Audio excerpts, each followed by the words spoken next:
기도를 위한 빌립보서, 오늘은 빌립보서 3장 17절부터 21절까지의 말씀입니다. 먼저 읽어주시면 좋겠습니다. 바울은 성도를 경주자로 묘사를 합니다. 바울 자신 역시도 표대를 향해 달려가는 신앙의 경주를 다하고 있다고 이야기를 합니다.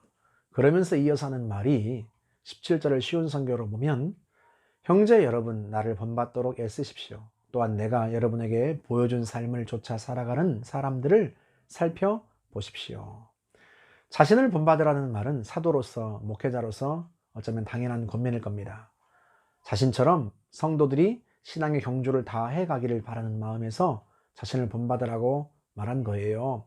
그런데 거기에서 그치지 않고 바울 자신을 본받아 살아가는 사람들을 주목해 살펴보라고까지 이야기를 합니다. 왜 그럴까? 성경을 읽을 때 글자만 보기보다는 문맥을 살피고, 더 나아가서 문맥에서 풍겨나오는 분위기까지 읽어보려고 애쓰면 좀 더 깊이 이해할 수가 있어요. 그러니까 지금 바울은 성도들이 한눈 팔지 못하게 하려고 하는 거예요. 신명기의 표현대로 하면 좌로나 우로나 치우치지 못하게 하려는 거란 말이죠.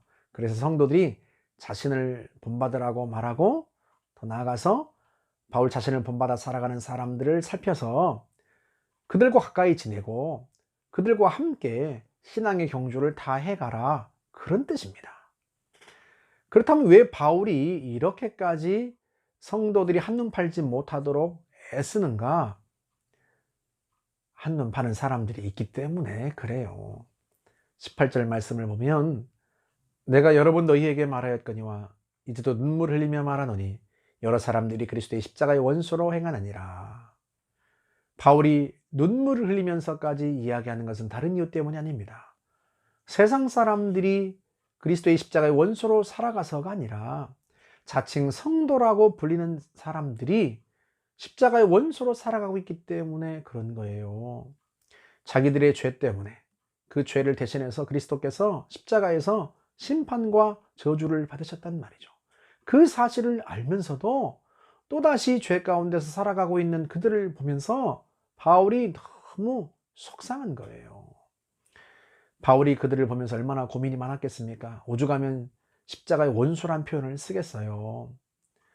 내가 복음을 잘못 전해서 그럴까? 내가 복음을 잘못 전해서 성도들이 저렇게밖에 살 수 없는 것일까? 아니면 내가 복음은 제대로 전했는데 저들이 악해서, 진정한 회개를 하지 않아서 자신들의 방종한 삶을 정당화하는 도구로 복음을 이용하고 있는 것일까? 바울이 고민이 많은 거죠. 아무튼 그들을 보면서 바울은 이렇게 생각한 것이 분명한 것 같아요. 저들은 진정한 회개를 하지 않았다. 그들의 특징을 보면 그 사실이 분명해집니다. 19절을 보면, 그들의 마침은 멸망이요 그들의 신은 배요 그 영광은 그들의 부끄러움에 있고 땅의 일을 생각하는 자라. 그들의 신은 배요. 그러니까 그들이 섬기는 신은 하나님이 아니라 자기들의 이 배입니다. 이 배는요, 탐욕과 욕심을 의미합니다. 그러니까 그저 자기들의 탐욕, 자기들의 욕심을 채우는 삶을 사는 거예요. 이 배를 위해서만 살아가고 있는 거예요. 그 영광은 그들의 부끄러움에 있고, 부끄러움, 죄, 그걸 마땅히 부끄러워해야죠. 그런데요, 그 부끄러운 죄를 자랑 삼습니다. 영광처럼 여긴단 말이죠. 다시 말하면 이들은요, 진정한 회개가 무엇인지를 모르는 거예요. 진정으로 회개했다면 어떻게 자신들의 부끄러운 죄를 영광 삼을 수 있겠습니까? 자랑 삼을 수 있겠냐는 말이죠. 그러다 보니 그들은요, 땅의 일을 생각하는 사람들입니다. 그저 이 땅에서 잘 먹고 잘 살고 자기 만족을 위해 살아가는 사람들이란 말이죠. 이들의 마지막은 분명합니다. 멸망입니다. 멸망이라고 번역된 아폴레이아란 단어는요, 구원 소테리아의 정반대 개념입니다. 계시록 17장 8절에서 네가 본 짐승은 장차 무적행으로부터 올라와 멸망으로 들어갈지니 하고 말씀할 때, 그 멸망이란 단어가 아폴레이아, 같은 단어입니다. 다시 말하면 그들의 삶을 보니까 그들은 그리스도의 사람이 아니라 그리스도의 원수입니다. 그들의 삶이 그걸 증명하고 있는 거예요. 이들은 구원받은 사람들이 아니란 거죠. 자기 혼자 구원받았다고 착각하고 있을 뿐입니다. 구원받은 성도들의 삶은 그와 다릅니다. 오늘 본문 20절, 21절을 보면 그러나 우리의 시민권은 하늘에 있는지라 거기로부터 구원하는 자 곧 주 예수 그리스도를 기다리노니 그는 만물을 자기에게 복종하게 하실 수 있는 자의 역사로 우리의 낮은 몸을 자기 영광의 몸의 형체와 같이 변하게 하시리라.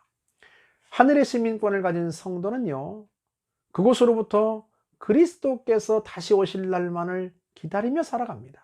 다시 오실 주님을 고대하며 살아가요.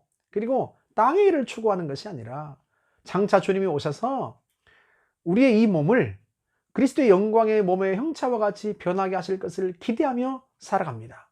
진정한 구원의 완성을 고대하면서 살아간단 말이죠. 그런 성도가 어떻게 탐욕과 정욕을 따라 살아가겠습니까? 그럴 수가 없는 거죠.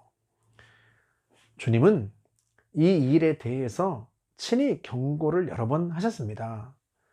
누가복음 12장 45절 46절을 보면 만일 그 종이 마음에 생각하기를 주인이 더디 오리라 하여 남녀 종들을 때리며 먹고 마시고 취하게 되면 생각하지 않은 날 알지 못하는 시각에 그 종의 주인이 이르러 엄히 때리고 신실하지 아니한 자에 받는 벌에 처하리니. 주님의 이 경고를 가벼이 들으시면 안 됩니다. 창조주신 그리스도께서 우리를 위하여 친히 십자가의 고난을 당하셨습니다.